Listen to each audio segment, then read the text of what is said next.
Salut, c'est moi, Caméléon à bicyclette. Alors voilà, j'étais partie pour un grand voyage à vélo, et puis les événements sont arrivés et on a tous dû mettre notre aventure sur le bouton pause.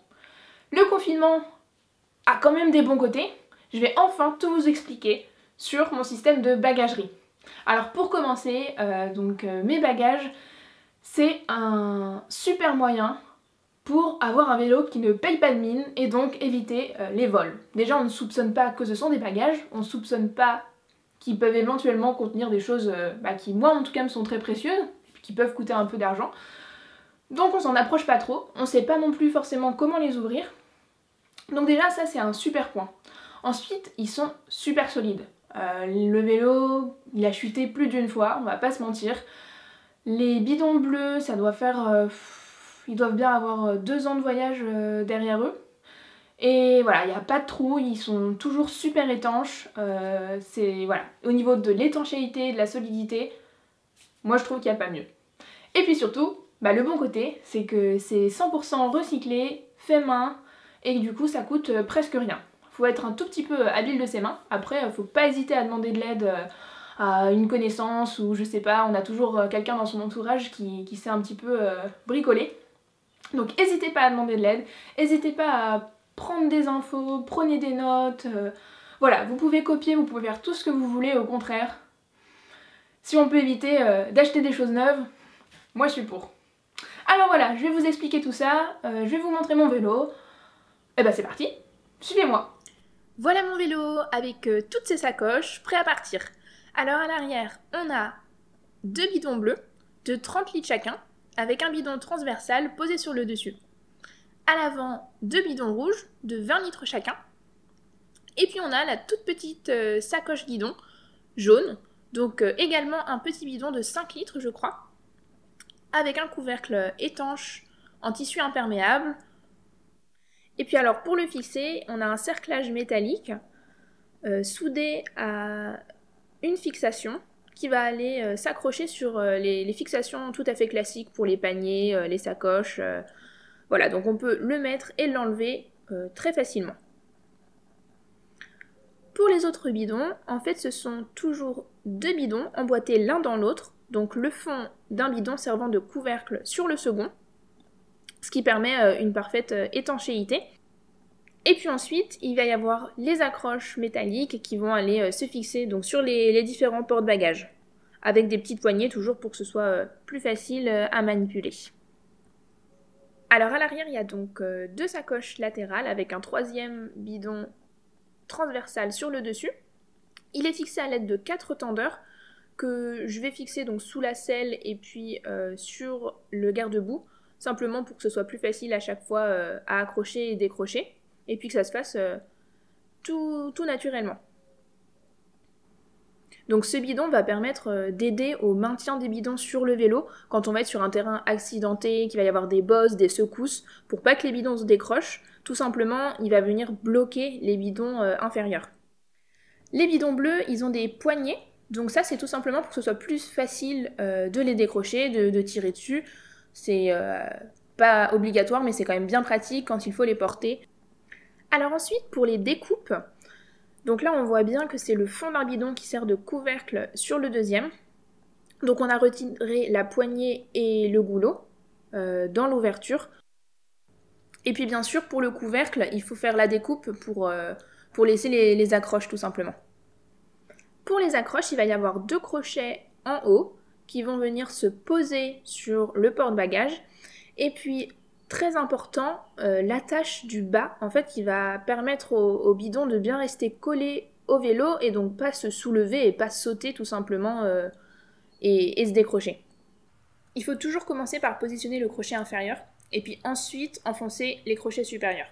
Alors, tout le scotch que vous pouvez voir, ça permet d'empêcher les frottements entre les pièces métalliques et le porte-bagages.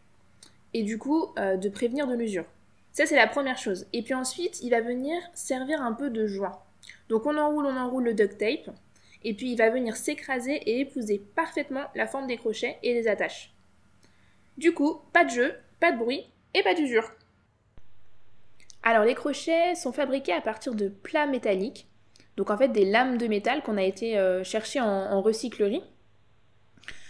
Donc dans les lames, vous allez découper la forme du crochet, et puis ensuite, à l'aide d'un étau, vous pourrez plier le dessus pour venir les fixer sur les porte-bagages en faisant un petit peu un bec. Ensuite, avec 2 trous, vous pourrez passer les vis et puis fermer avec des boulons. Ici, c'est des boulons à frein. La poignée, elle est coincée juste dessous. Comme je le disais, elle n'est pas obligatoire. Après, c'est bien pratique. Donc là, la poignée, tout simplement pour que ce soit plus facile à porter, je l'ai passée dans un tuyau. Voilà, j'ai trouvé un bout de tuyau et c'est tout simplement plus agréable.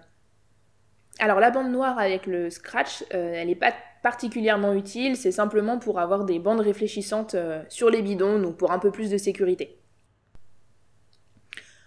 Le crochet du bas, c'est la même chose, donc fabriqué à partir de plats métalliques. On a découpé une pièce et puis on a mis plusieurs boulons pour laisser un espace en fonction pour le coup de la largeur de votre porte-bagages. Et puis une rondelle, bien entendu, contre le bidon afin de solidifier la structure. Voilà ce que ça donne à l'intérieur du bidon. Donc 2 petites lames métalliques pour renforcer la structure et puis en dessous une petite rondelle avec les têtes de vis pour pas que ça vienne nous gêner et abîmer nos affaires à l'intérieur. Sur les bidons rouges, le principe est exactement le même, simplement les accroches sont beaucoup plus anciennes, elles doivent avoir à peu près 2 ans de voyage. Elles étaient avant sur les bleus, puis on les a décrochées sur les rouges, donc c'est tout à fait possible aussi de changer les bidons à un moment ou à un autre. On a gardé les accroches même si elles sont rouillées, parce qu'elles sont toujours aussi fonctionnelles. Je vous les montre parce qu'elles sont un petit peu différentes. Vous pourrez remarquer que les plats métalliques utilisés pour les crochets, eh ben, ils sont beaucoup plus fins, donc en fait ça se ressent vraiment sur le poids des bidons. Ils sont beaucoup plus légers ceux-là. Et puis ça change pas à la solidité. Après ça c'est en fonction de ce que vous pourrez trouver ou de ce que vous avez déjà quoi. Ensuite la découpe en fait des bidons, elle est différente des bleus et je vais plutôt vous expliquer celle des rouges qui ont été faits après et donc avec expérience on a un petit peu changé la façon de faire.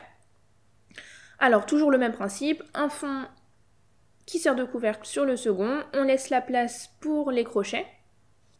Donc en fait le bidon est beaucoup moins ouvert. Vous pourrez remarquer que l'ouverture elle est plus petite que les bidons bleus. On a vraiment laissé le dessus du bidon et en fait ça va permettre que quand on le ferme avec le couvercle, eh bien on va pouvoir l'utiliser comme chaise, comme table, ça va pas s'enfoncer sur le bidon et en fait c'est très solide. Donc c'est toujours bien d'avoir une chaise sur son bivouac et puis toujours, là ça se voit vraiment bien, une ouverture un petit peu plus grande sur, ici c'est sur le côté droit, puisque c'est là où il y avait le goulot du bidon, donc on n'a pas le choix, on est bien obligé de l'enlever au maximum. Le bidon transversal est fermé lui par une bâche toile cirée qu'on a récupérée.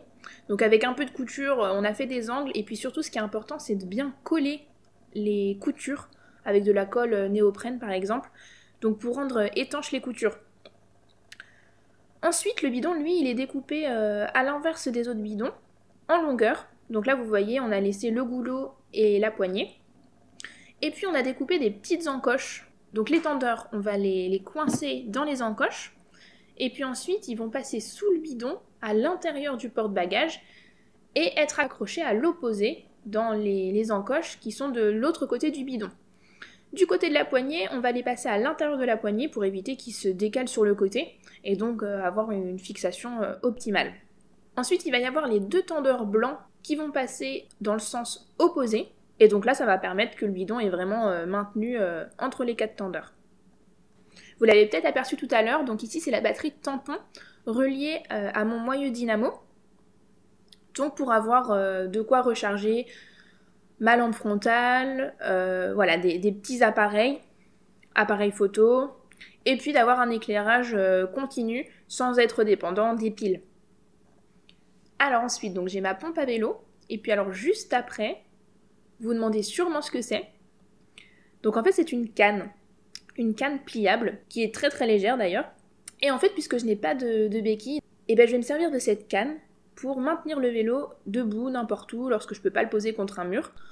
Et le fait de déporter le poids sur le haut, ça va permettre une meilleure stabilité. Cette canne, on l'a trouvée dans une poubelle à ciel ouvert. Et croyez-moi, c'est vraiment pratique. Et bien maintenant, vous savez tout. Vous êtes prêts à faire vos propres bidons, vos propres expériences, Allons à l'aventure, c'est parti!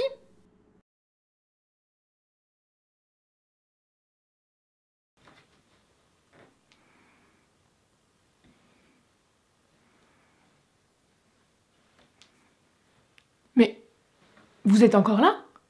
Mais c'est fini, hein? C'est à vous de jouer maintenant, vous savez tout. Allez, moi je file. Hein.